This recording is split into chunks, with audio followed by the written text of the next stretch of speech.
Well, Grace, I've been wheeling and dealing so long today in the studio that I forgot I have not even ate. But that's okay. Why is that okay? Because the Brilliantly Dumb Show is presented to you by Postmates. For a limited time, Postmates is giving our listeners $100 of free delivery credit for your first 7 days using promo code BROBIBLE.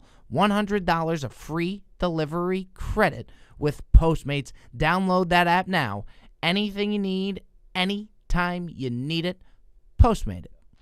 Hey, folks, coming to you live here. Episode 62, coming in fast, coming in hot.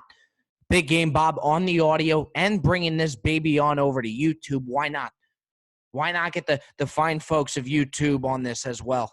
Get them gathered around their computers here. Let's get rocking and rolling here. Again, this is episode 62. Now, nothing wrong with episode 62, but 63, that's episode 63, we sit in with America's own Pat McAfee, ex-Colts punter, beautiful podcast. He's got it all going on.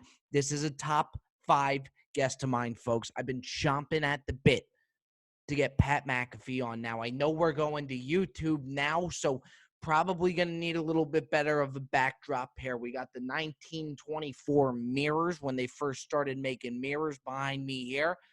And we got this painting by Michael Roberts. Michael Roberts, looks like it's somewhere in Italy. You probably can't see that. Either way, what we got to do, no doubt about it, is go ahead and get you folks a little bit different of a backdrop there.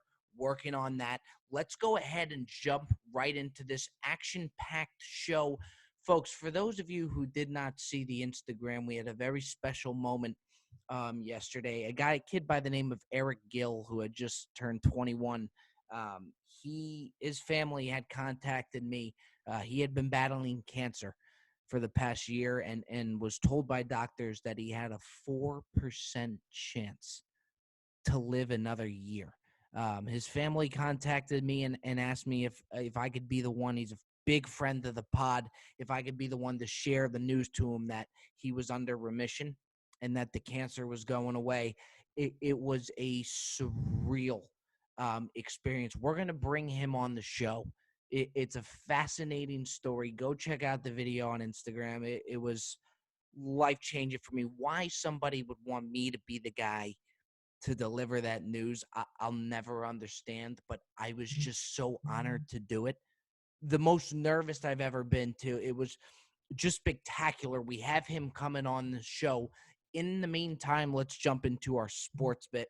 No pro sports here with this one, so I'm going to take the reins here. I played golf at an airport course the other day. Now, the reason it's an airport course is because it's right next to the airport. You have beach courses. You have all different types of courses. These beach courses, every hole, it's not every hole, but every now and then, you get a good view at the beach, all that stuff.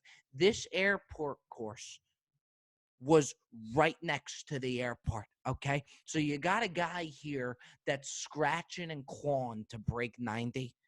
I want to get in the mid-80s, okay? 2 years into the game, I'm dedicated to the game. I'm scratching and clawing to get into the mid-80s, okay? But I got to do that with planes flying over my head. You want to talk an airport course? I spent $65 to play at this course that my friend recommended. You got the fairway, you got the rough, and then you got the runway of the airport. There's no middle ground. There's not a couple Walmarts in between and then over beyond is the airport. No, it's next to you. So as soon as the plane crosses the fringe, which, by the way, the plane is literally almost at your ear, okay? A lawnmower I could do. A plane is a whole different ballgame. Imagine trying to make a 10-footer for birdie during Pearl Harbor, and you're just out there on the greens just tapping away, trying to break 90. It was unlike anything I've ever seen. I mean, as soon as it crosses the fringe, that plane is landing. There are wheels on the ground. To the point where it's so close, the guy on the tarmac, he's kind of just out there looking at my putt. There's a little bit of bushes that kind of separates it. And rather than directing the planes on where to go, this guy's trying to read my putt. He's out there reading my putt. He goes, yeah, you're going to have a little break to left to right there. Shouldn't you be focusing on the goddamn runway? No disrespect, sir. And to be quite frank with you, I'm getting the same read. I'm seeing left to right as well. But could you focus on the planes? You know, this is the type of shit that you had going on this course. Even the command center, base to Delta 486. You got a Pro V1 on the runway. Careful on that landing there. The planes ducking and diving, Pro V1s.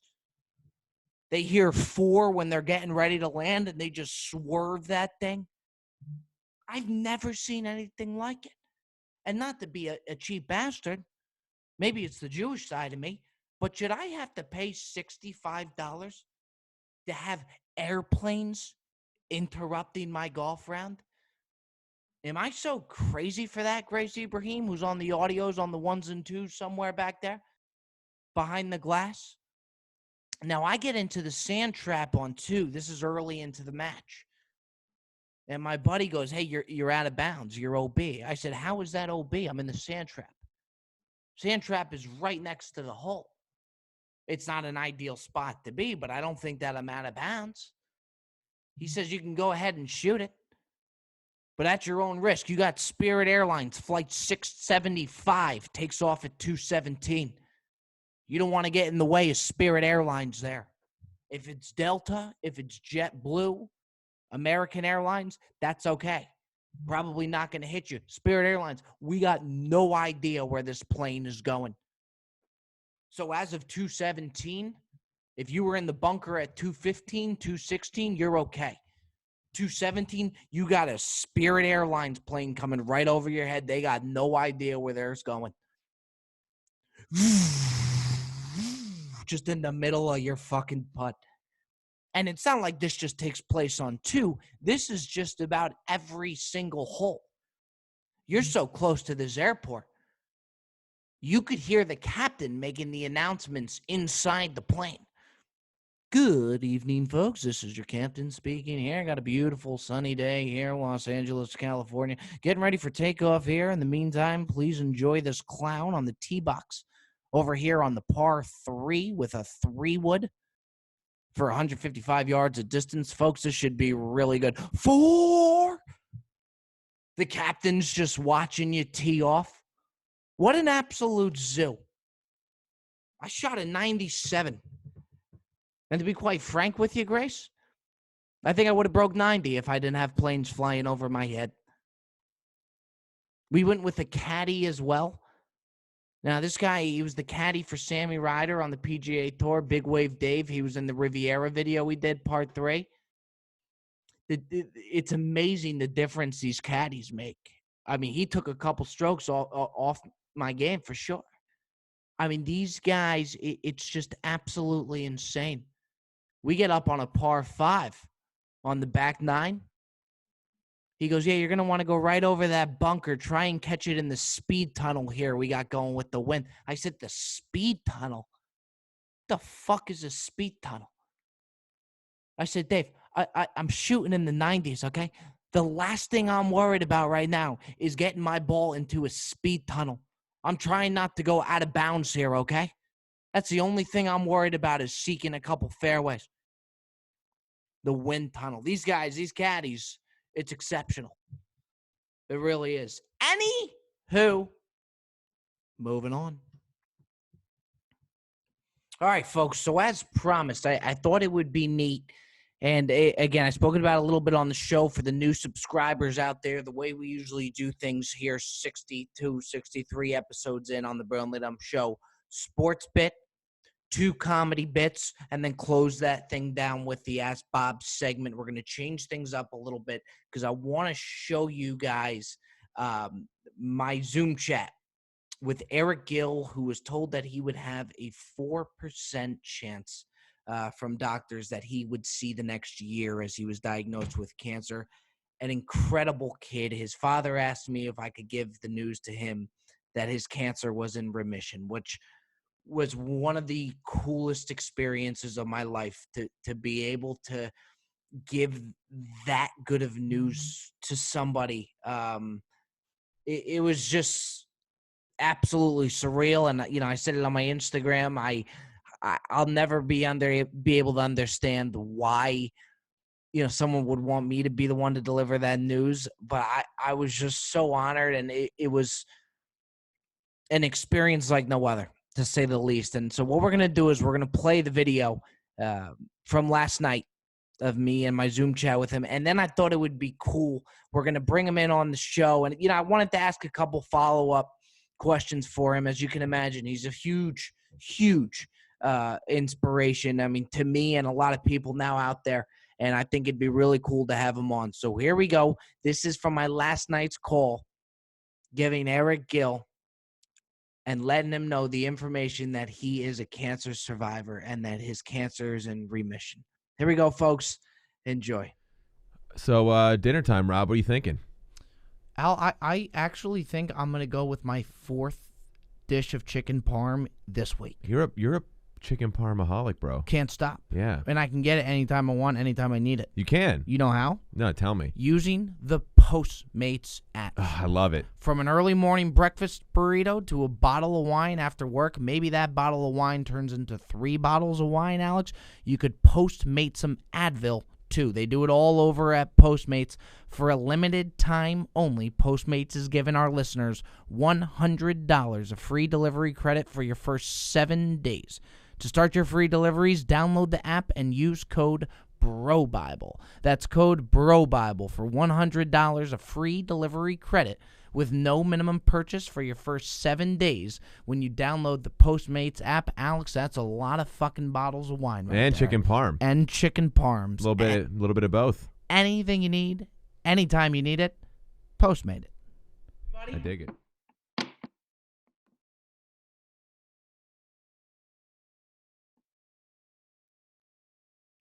Can you hear me okay now? If it isn't Mr. Eric Gill. I gotta inform you, my family sucks at surprises. Now, your family tells you that you got to be on this Zoom call at 8:30, 9 o'clock. Did you ever think it's going to be Big Game Bob? What was your Absolutely not. No chance of that shit. No, I was gonna bring the microphone on, but I didn't want you to think that I was interviewing you for the Brilliantly Dumb show. How you doing? I gotta tell you, I knew it wasn't a family friend, but I don't think I knew it was you. But It's funny. I got a DM from your buddy Mitch. Oh, okay. Yeah. Things I saw a friend of the pod, and I saw from New Jersey. I got off the golf course I was on so goddamn fast.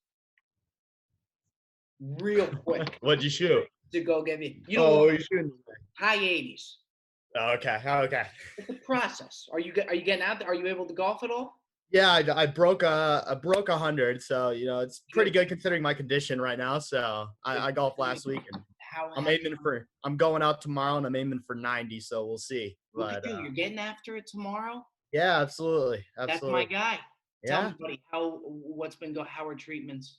Good. They my apologies if I dry heave a lot during this thing. You'll hear it. But yeah, they've been going good. It's just it's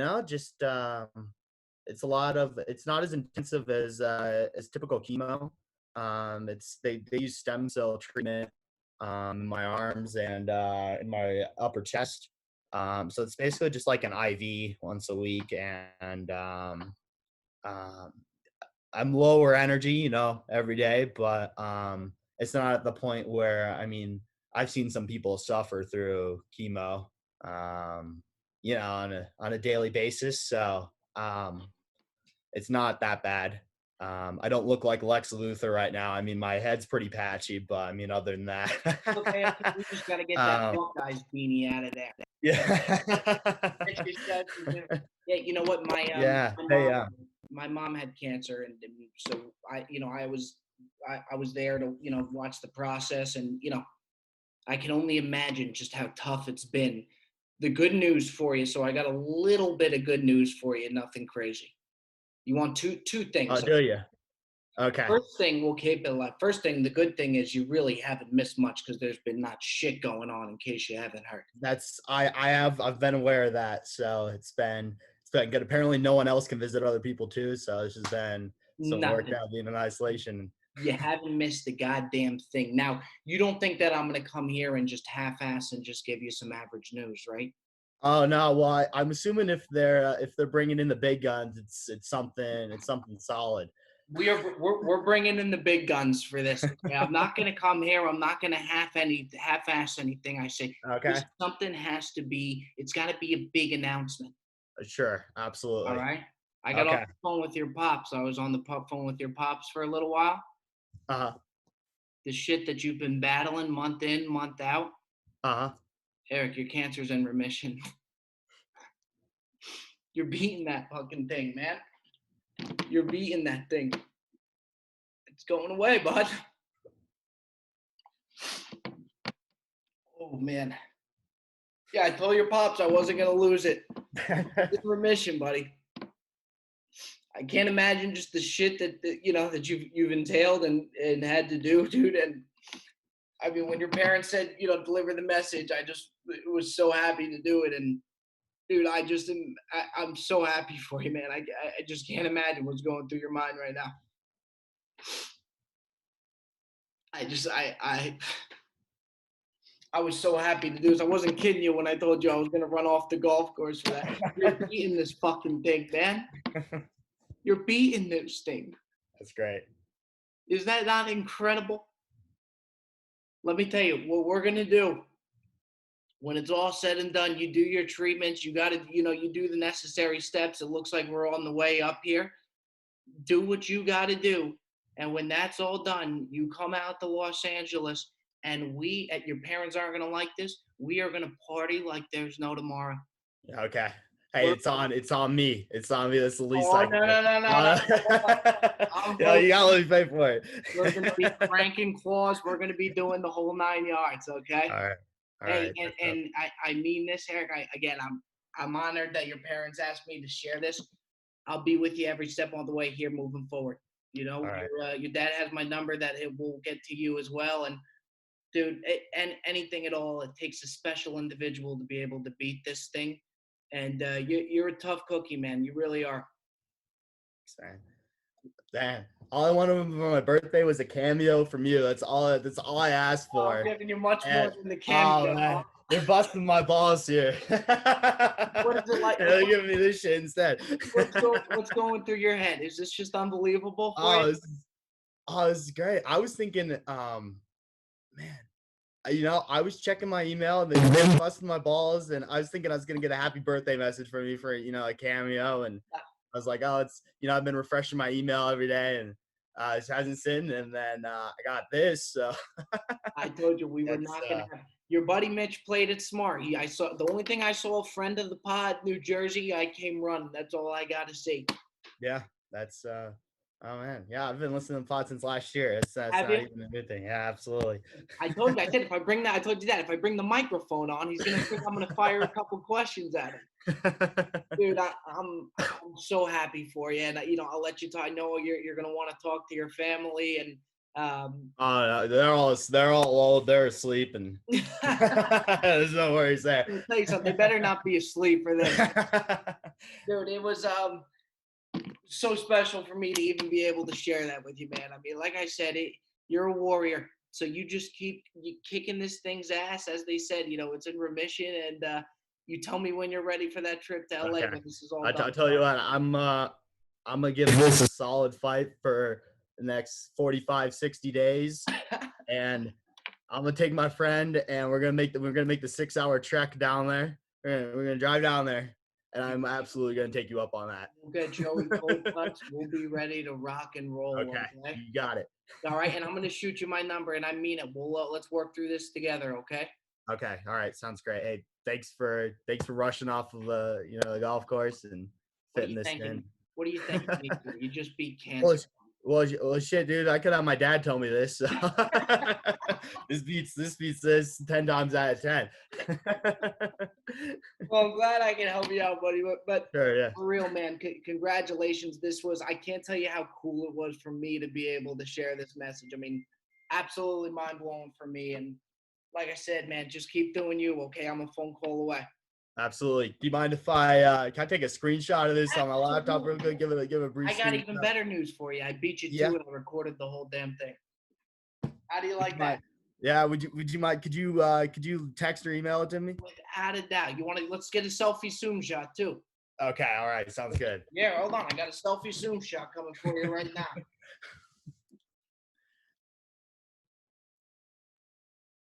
There you go, buddy. All right, Hey, thanks, man. keep fighting the good fight. I'm a phone call away, okay? I'll keep in touch with you. You take care, brother.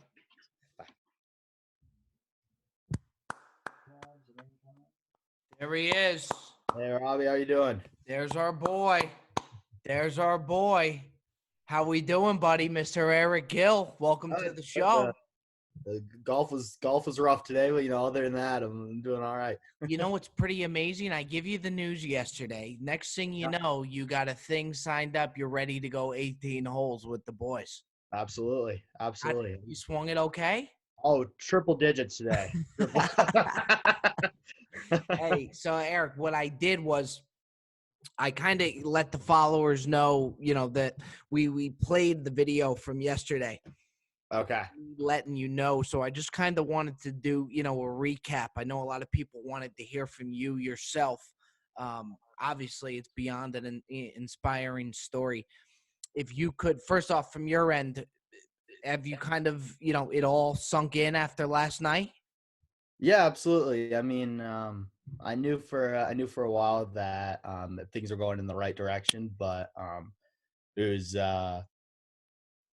it was a good feeling just hearing it firsthand, and I guess it's just a different feeling when those words hit versus just having a feeling about things. So yeah, I've definitely within 24 hours it's been good to just take those words in and move It's on. amazing, Eric. I was telling my dad, before I made the call, we've had a bunch of different interviews and different guests on, and I never really get nervous, maybe a little jittery. I was so nervous before yesterday because I knew the magnitude of the statement I was about to tell you.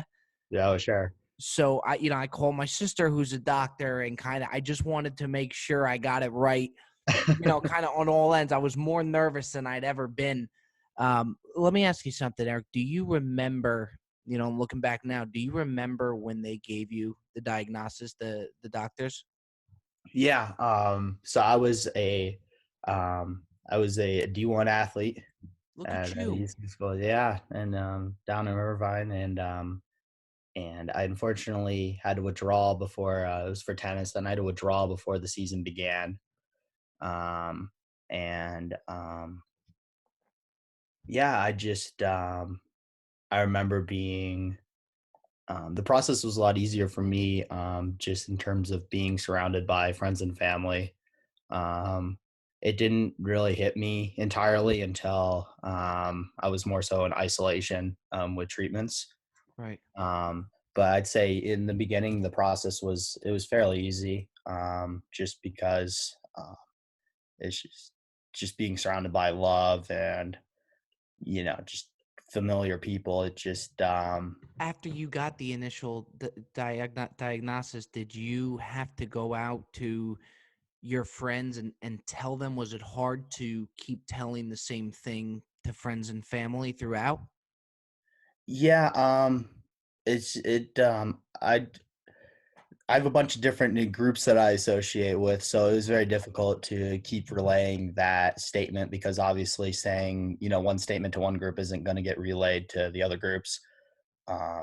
So that was definitely one of the, I'd say that was probably one of the worst parts of the process was just having to practice a statement and having to rehearse it and saying it over and over again, on a daily basis. I'd have to, say that statement to people. So it's just it was definitely tough to say the least, but it's just it is what it is, and I knew that that was just part of what I had to deal with. If I could, and outside of treatment and all that, when a doctor comes and tells you that and gives a time frame and all of that, day to day wise, what's your mindset like? Is it just an appreciation that you hadn't had? Are you kind of taking things in more than you would? Sure, it's more of a drive to want to capitalize on every single day that you have, instead of just wanting to sit around and be on your phone while be on Instagram, watch Netflix. It's more of just a drive to you realize that your time frame might be closing to do some of the things that you want to do. So you feel a real need to, try to speed up the process and try to get things done. And um, I can't speak for everyone that's had the same diagnosis. I understand that some people just sit around and that's what helps, you know.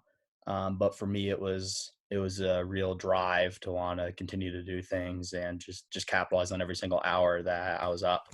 You mentioned something yesterday that really I really thought about a lot. Was you said, now that I'd given you, I told you that it's in remission, and you knew that it was going down. That it was almost in a way. Of course, you would never wish it upon anybody, but it was almost in a way kind of a blessing in disguise because of how you look at things now. Is that something that you think will now just continue every day?